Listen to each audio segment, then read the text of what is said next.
I'm going to go ahead and give you a quick little rendition here of where we're headed, in my opinion, in the ag business part of this. I was asked to speak at a couple of different locations through this last year about ag business, and I know everyone in here, and it's pretty neat to see a lot of farmers now own businesses. We're getting into more money. We're able to diversify, whether it's in insurance, seed, fertilizer, things of that nature. We're into all type of agricultural businesses. I want to let everyone know, this is going to be quick. I had the opportunity when I moved back from Chicago. I met a gentleman, became a good friend of our family. His name's Dave Krumholtz. I don't know if any of you know Dave or not. I became friends with Dave. We started playing a lot of golf together.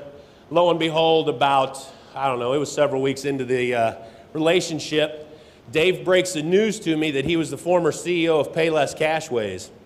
I don't know if any of you remember Payless. They were the hardware store that ran through the Midwest. Well, I told my wife, I said, this isn't a good deal. I said, I might have to whip Dave's ass. I said, we had a lot of money, we had some money invested in Payless. Dave was the CEO and took it right down the tubes. Well, Dave and I became really great friends. He came to a lot of Jordan's baseball games, and we've developed a good relationship through the years. And Dave taught me a lot about business, and I want to give you guys an example or just let you know where this is headed for everyone in here, so we're not caught off guard. Dave, when he left Payless, he ended up with Bob Nardelli. He ended up with Nardelli and Jack Welch. Nardelli ends up leaving, goes to Home Depot, becomes the CEO. Dave becomes one of his main right-hand man. Nardelli parachutes out of Home Depot, as we all know, with millions. Dave leaves, becomes the CEO of American Identity, and starts his own business consulting group. He brought me in, taught me a ton, and showed me a lot of things. So, you know, Emily laid out her stance a little bit, but I want to tell you one thing. These people right here that you see on the screen, as far as your top three, right here, Carlos Slim, Bill Gates, Warren Buffett. 5 years ago, these people didn't know who I was or could care less. They probably still don't to some degree. But all of their services, or I should say their investment groups, subscribe to our service. Let me explain this to you. These people are investing in agriculture for one reason. They see it to be incredibly profitable, insanely profitable. They're all making a move into this arena. So you can be as bearish or as bullish as you want to be, but there is huge money to be made in agriculture, and they all see it. And the reason they all see it is simple. Here we go with this, Tim. Get me set back up again. As you can see, I'm not the most technologically savvy on these things. You got me? They get it all fancy where I got these words that phase in and out, and I mean, there we go. Money flow and private equity pouring into agriculture. I just spoke recently on this subject. I think everyone in the room has a giant bullseye on their back for one reason. There's fragmentation in this industry, and where there's fragmentation, there's opportunity, and there's high gross profits right now. We all know this. We're seeing this. You got high gross across the board, whether you're simply producer with acreage, or you're running a business, whether it's a grain elevator, ethanol plant, things of that nature. These folks right here at the top understand how the game is played, and they understand where the money is to be made. That is why there's the biggest shift taking place in that arena. Who's the biggest shareholder of John Deere? Who knows? Bill Gates, his company. Warren Buffett buying land all over the place. Warren Buffett buying rail cars, Burlington Northern, right across the board. These people are investing billions into agriculture. Bill Gates, in his letter to his investment group just a month ago, said the world invests $3 billion into technology that can improve crops. He himself invested over $2 billion in 2010, 2011, and he's pledging to invest $2 billion from here on out. Trust me, they're going to pour money into this game.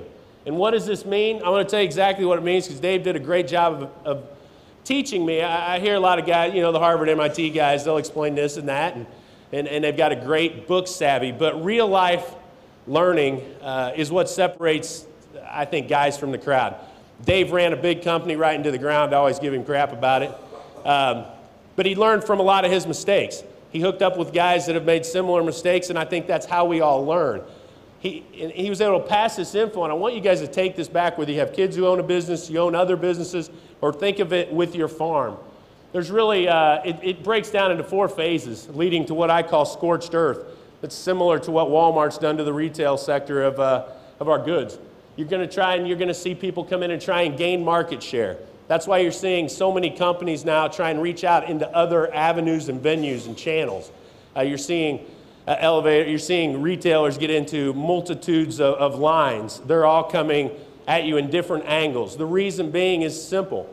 They want to try and get their finger on as much of the market as possible. Understand, these folks are trying to grow the front end. You have to make sure you understand this. People ask me all the time, why is there a Lowe's going in right next to Home Depot and there's no one in the parking lot at Home Depot? Because shareholders care about one thing, front end growth. That's different than private companies. That's different than owning your own company. Private equity and shareholders care about one thing, and that's front end growth. Remember that. That means they want to see how quickly and how much market share they can capture when they release new products and new lines. That's why you have to continually be building new storefronts and getting into new market share. That's what these companies are going to try and do. They're going to try and be getting into more things and more market share. You're going to see bigger players, like I said, they're only going to care about front end growth. And so it's going to become dog eat dog as we move forward and as we progress. If you're a business and you have other businesses, or you're an elevator, or you're an ethanol plant, you have to immediately secure what is yours. What I mean by that is you have to absolutely 100% know where you are the best. And then in that customer continuum, you have to try and stay there, because they are going to try and push you down to the deepest of waters where you cannot survive, where you cannot swim, and that's going to be how the game is played. Just like Emily said, if they take grains to an extreme and corn would go to 350, sub 350, make sure you have a plan. Make sure you have alternatives. Make sure you can withstand that move, because these guys, they got no problem seeing it go there. They want it. They have no issues, because they know when it goes there, they're going to shake the trees, and there's going to be some serious fallout. Let's look at banking, U.S. banks. This is in every business. Dave said private equity and money flow moves around like piranhas, from one industry to the next, looking for the highest gross profit and the highest fragmentation. I promise agriculture is the #1 spot, because it is fragmented and it is high gross. So all money and all private equity, in a sense, in some capacity, is looking this direction, because they know that's where the opportunity is at. Similar to banking, when you've seen the banking collapse and now we're consolidated down to nothing. I mean, we're consolidating and continuing to consolidate. One of the main things, and I'll try and rush through it a little bit before we can get to lunch, because I want you guys to really understand this. Ag retail going from 18,000 outlets, now we're down to 5,000, and it's continuing to push. And they are continuing to consolidate and get smaller and smaller and smaller. And this is going to be the nature of this beast. I would say we're probably somewhere in between phase 1 and phase 2 at this current time. They've tried to reach out and get as much market share as they can. They're accumulating more and more. And now we're heading into this consolidation where a lot of people in the ag industry, and if you have relationships with some smaller people, those relationships could be turning over quicker than you think. So make sure you have alternative sources. Make sure you have you make sure your bases are covered. And those of you who have the businesses, make sure you're going to secure where you're at.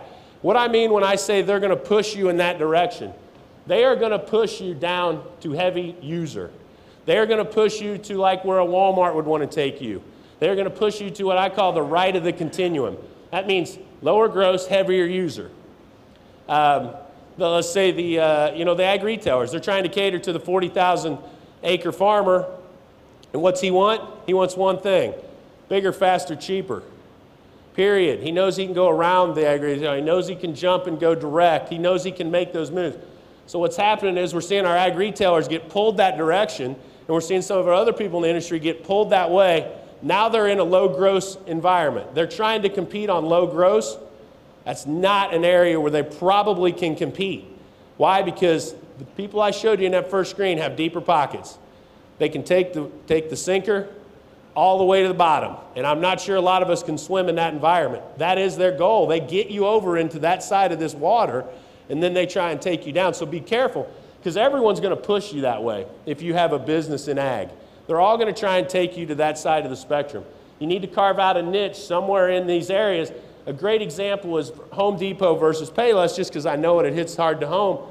Dave and Payless, to let everyone know, all they simply tried to do, they thought they had a plan. They wanted to have no DCs, no distribution centers. If you remember, all their stores were set up next to what? Railroads.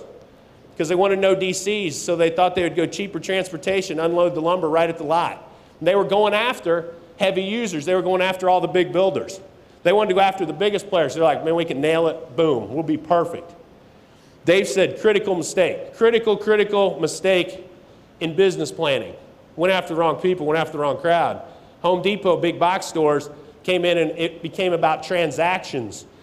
And all of a sudden it was about location. And it was about high gross. So Home Depot and the bigger box stores are creating more revenue off higher gross products. Dave and Payless Cashways are trying to cater to the builder. The builder's only coming to them for low gross products and trying to comparison shop them, shopping them across the board, just like you guys know and just like we see in this industry. The advent of technology, social networking, all of a sudden now everyone can see what the other one's paying and what they're not paying, and you're going to move your business around. They made a critical mistake and a critical error. The other problem was they couldn't get the help to service that guy. Some of these people can't get the help to service the 40,000 acre guy. He just, boom, goes right around.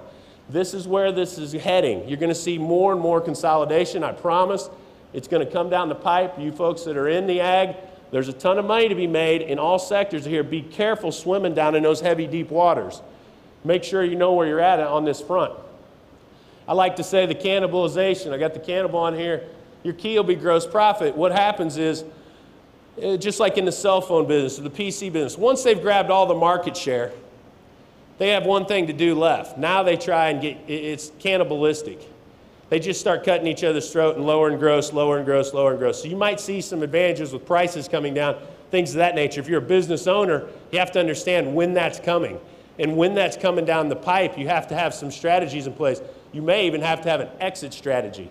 I hate telling people that. We just spoke for some people and I said, for half of you in the room, you might want to have an exit strategy in place because selling a business isn't a bad thing.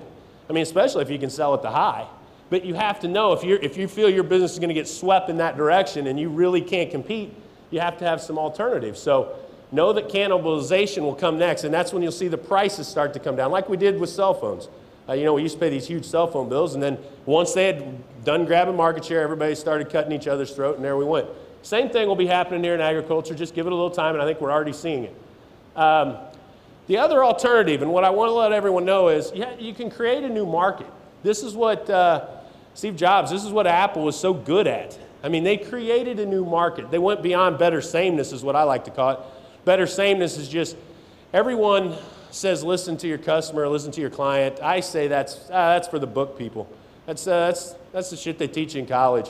I don't believe it. I think a customer doesn't know. I didn't know I wanted this cell phone that was going to give me quotes on it 15 years ago. I didn't know I wanted, the computer I had. I didn't even know it existed. So to ask your customer, he's just going to tell you bigger, faster, cheaper. I mean, that's all he knows. So he's going to go down that line with you. You have to come up with something that's unique and valuable. And I want to give you guys this one graph. Write it down. Take it with you so when people approach you with what I always used to tell my wife, I said felt like it was, and there's some guys in this room to know, it was my money and their idea, or their plan. And it didn't always work out so well. It ended up being my experience and then their money. So I just want you guys to know as you come into money and people come to you with ideas, put the idea to this test. Draw out this scale. Simple. This is scale on the bottom is value. I hear people talk price all the time. And they'll say, well, don't pay much attention to price. Don't, listen, throw price out the window. Price does not matter in this world anymore. People buy one thing, they buy value, period. End of story. I'll argue the fact in 1 second. The other side is your scale of uniqueness. When they come to you with an idea, or you have an idea in your business, or you're trying to diversify or trying to get in ancillary revenue streams, you get an idea that's down in this area right here. You're going to have high value, low uniqueness. Let's talk about it. Camera, cell phone, things of that nature, tires, whatever it may be. It's got a lot of value, ton of value, not unique. Now what are we doing? We're back down there competing on price. You're going to compete on price, I promise. Don't compete on price unless you got deep wallets, because it could be a very adventurous task. Competing on price, too, is a transactional-based business. You're going to have great locations. You're going to have to really spend the dollars to create the transactions. Be careful in that environment. You'll have people come to you all the time with that one right there. Be careful. I tell guys next, you'll go no value, high uniqueness. Easy. Laser disc. Oh, hell, extremely unique. No value. No one wants them. Those big giant Frisbee discs, remember when we were a few years back, instead of a CD or a DVD, it was those laser discs. That's why I tell you, no one cares about price, because if those laser discs were on sale at Walmart for 3 cents, would you buy one? No, because no one has a damn laser disc player. So there's no value. It's not price. It's all about value. Remember that as you move forward. You'll have people come with those crazy ideas. Trust me, my wife's seen them. People out telling me they want me to get into all kinds. We won't even bore you with it. I mean, every idea you could think of. Some I did, and it was really stupid. So it didn't work out. You get someone come to you with no value and no uniqueness, yeah, they're an idiot. If they work for you, fire them. If they're coming around, just get away from them. So know if that thing falls right there, you have nothing to do with them. Next one, high value and high uniqueness. Try and get into that quadrant. If you can get into that quadrant, you all of a sudden create new market share. You create value for whatever product it is you're offering. That's why Apple's so great. They don't compete in a regular arena.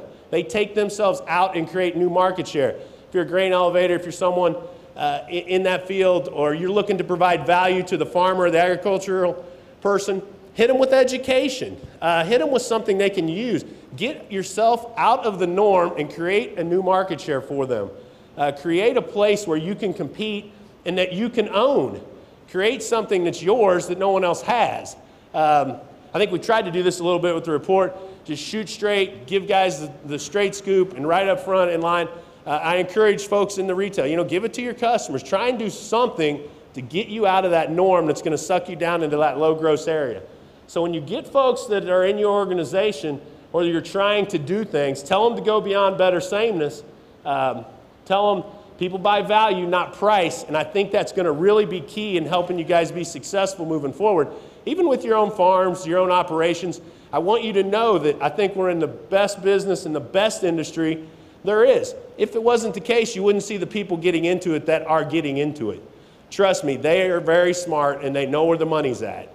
But equally on our side, we got to try and defend that. We got to take a defensive stance, and I want to try and educate you guys on how they're going to try and maneuver and manipulate. So as we go forward, I hope this education helps you guys kind of see where they're coming from. Maybe we can stay one step ahead of the crowd here, or the smart money, so to speak. So I'm excited about agriculture. I think it's the best thing that there is. I tell my kids, some knucklehead put out some Twitter thing the other day that said, ag degrees were the worst degrees. I said, holy shit, I wasn't on that page. I said, because I'm encouraging my son and other kids, I think there's a ton of opportunity through the next 50 years. They only said 2050 or beyond, possibly. Agriculture, food, water, obviously it's how the world's going to operate. But we got to get into that area if we're going to come up with products, ideas, or things for our business moving forward to compete. Last slide, just build a bailout plan. Make sure you have a plan in case. Have some secondary relationships. I know guys in the audience that had grain elevators. They had lines of credit for, say, $1 million in 08. Next thing, 30 days later, they're trying to get a line of credit for, $10 million, $20 million.